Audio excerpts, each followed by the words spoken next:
발표를 하고 나서 금리가 실시간으로 오르기 시작합니다. 그 매도인분이 그 동사무소를 갔습니다. 그래서 시간이 한 1시간 정도 더 걸렸어요. 근데 그 1시간 사이에 금리가 0.2%가 올랐습니다.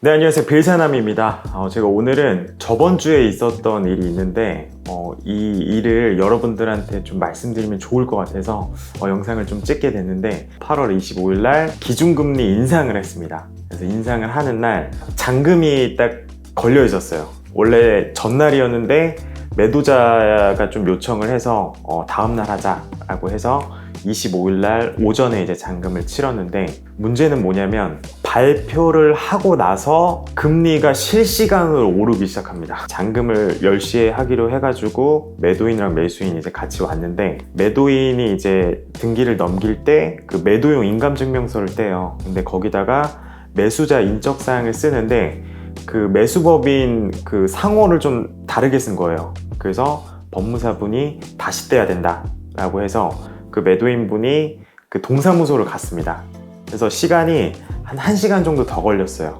근데 그 1시간 사이에 금리가 0.2%가 올랐습니다. 그래서 이 금리를 발표하는 날, 그리고 특히 요즘에 금리가 좀 많이 계속 오르고 있잖아요. 금리가 오르는 날에는 가능하면 좀 잔금을 전날로 하든지 아니면 아침 일찍 하든지 이런 좀 전략을 세워야 될 것 같습니다. 지금 이제 8월 25일 날 발표를 했고, 그리고 다음번에 있는 게 10월 14일, 11월 24일, 그러니까 2번 남았어요. 그래서 여러분들이 잔금을 10월 4일 날 하거나 아니면 11월 24일 날 한다라고 하면은 전날로 조금 땡기던지 아니면 시간을 좀 빨리 하시던지 그렇게 좀 변경하는 걸로 고려해 보시면 좋을 것 같습니다. 그래서 이게 그냥 숫자 0.2%만 보면은 사실 크지 않다라고 생각하실 수도 있는데, 금액이 크잖아요. 금액이 만약에 뭐 50억, 뭐 100억이 된다라고 하면은 0.2%도 굉장히 큰 거거든요.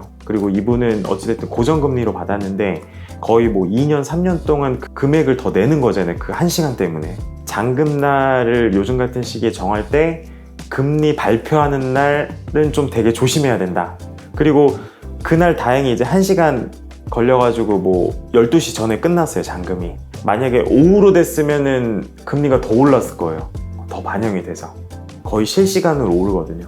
그리고 제가 요즘에 또 느끼는 거는 1금융 거는 바로바로 반응을 해요. 근데 2금융 거 요즘에 나가는 거 보면은 그게 좀 시간차가 있더라고요. 그래서 뭐 몇 개월 있다가 적용되든지 막 그런 게 있더라고요. 요즘 같은 때에는 오히려 2금융이 금리가 더 괜찮은 경우도 있더라고요. 그래서 여러분들도 2금융이 막 금리가 너무 높다, 금리가 막 너무 말도 안 된다, 그렇게만 좀 보지 마시고 한번 같이 알아보시면 좋을 것 같습니다.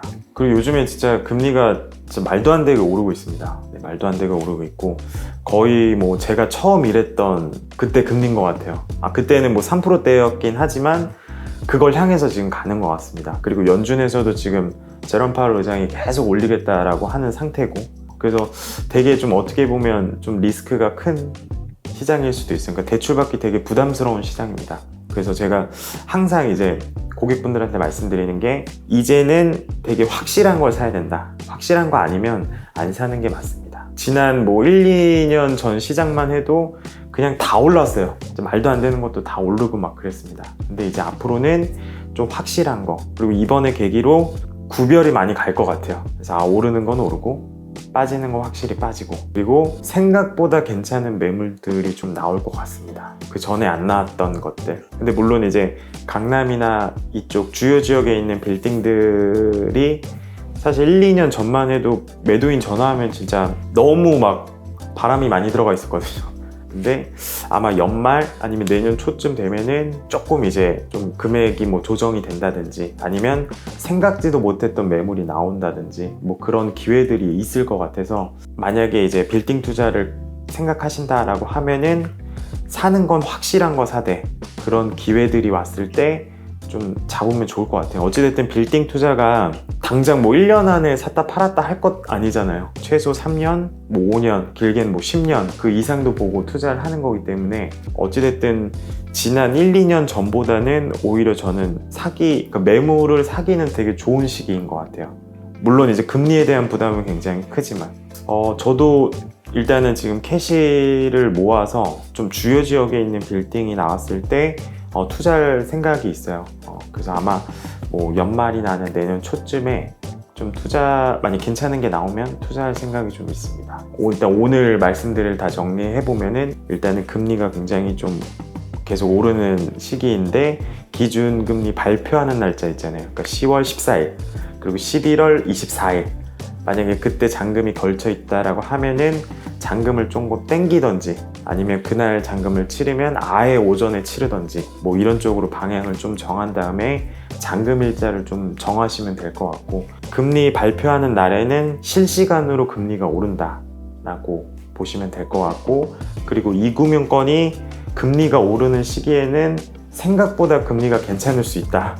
그리고 금리가 계속 오르는 시기이기 때문에 좀 확실한 거, 그러니까 주요 지역에 진짜 괜찮은 거 아니면 차라리 안 사는 게 맞다. 그리고 캐시 가지고 계신 분들은 지난 1, 2년 전보다는 오히려 더 기회가 될 것 같다 라는 게 제 의견입니다.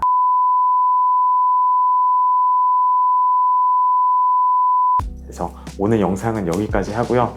앞으로 또 이제 추석인데 추석 연휴는 잘 보내시고 계속 유익한 컨텐츠로 돌아오도록 하겠습니다. 감사합니다.